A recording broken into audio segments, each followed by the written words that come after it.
আমাদের বাংলাদেশের সাবেক পুলিশের আইজিপি চৌধুরী আব্দুল্লাহ আল মামুন, উনিও তো গ্রেফতার হয়েছিলেন নি, কিন্তু সে শুরুতে বুঝে লাইছে যে আমি যদি এখন ফিস টানি আর যেহেতু দরা খাই লিছি আর সুদার কোনো সুযোগ নাই, কাজে আমার সত্য কথা হইতিব। সে শুরুতেই সব কিছু সত্য হইয়া দিলাইছে যে আমার মাধ্যমে এরকম হইছে, আমার মাধ্যমে এরকম হইছে, আমার মাধ্যমে এরকম হইছে। নবীজির একটা হাদিস আছে, قال النبي صلى الله عليه وسلم الصدق ينجي والكذب يهلك।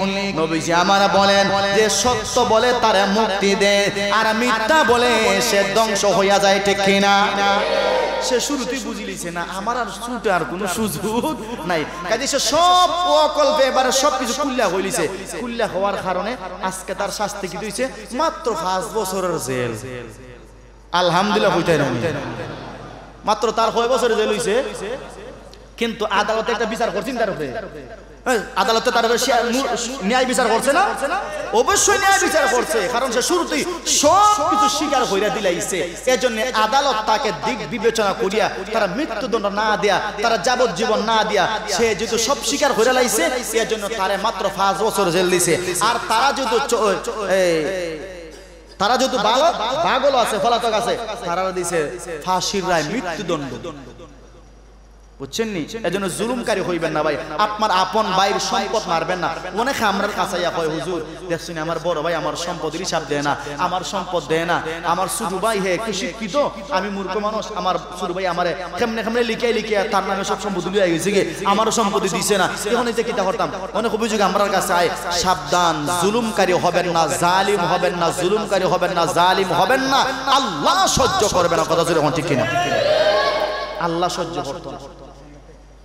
আজান আমরা এখানে 7:10 আমরা যেহেতু প্রধান অতিথি আইতে একটু লেট করবার জন্য 10টা মিনিট আগানি হয়েছে, আপনারা বেজার হয়েছেন নাকি?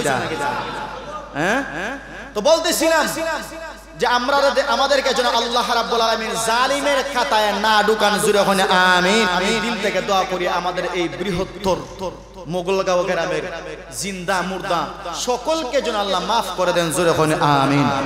এই মোগলগাঁও গ্রামের মুরব্বিনে কেরাম আমাদের কাছ থেকে একে একে চলে যাইতেছেন। গত কয়েকদিন আগে আমাদের কাছ থেকে চলে গেলেন আমরা ইউনুস আলী চাচা, আমার খুব মহব্বত করত, যেমন আপনারা আমার মহব্বত করেন।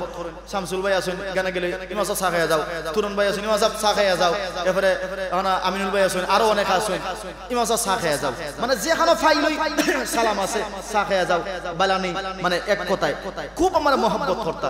যে একটা কথা আছে, মান তাসাব্বাহা বিকাওমিন ফাহুয়া মিনহুম, হাদিস আছে না? যে যারে মহব্বত করবো, যে যার সাথে থাকবো সে তার সঙ্গে হাসরু। আমরা দোয়া করি মোগলগাঁও গ্রামের মুরব্বিনে কেরামকে যারা দুনিয়াতে আছেন সকলকে যেন আল্লাহ দীর্ঘ নেক হায়াত দান করে, জোরে ওখানে আমিন। কারণ মুরব্বি আমাদের কাছে থাকলে আমরা একটু গাইটের ভিতরে থাকবো, কথা জোরে ওখানে ঠিক না? তাড়াতাড়ি পেশাবে দুলিছি, আমরা আরো 3 ঘন্টা যাইব। কারণ মুরব্বি যদি আমরার কাছে থাকে আমরা একটু শক্তি থাকে না, কথা জোরে হন না, আমরা একটু শক্তি থাকে, একটু বল থাকে, একটু সাহস থাকে। কিন্তু দিনে দিনে যদি আমরা মোগলগাঁও মুরব্বি আরা হইয়া যাই, আমরা অসহায় হয়ে যাবো, কথা জোরে হন ঠিক কিনা?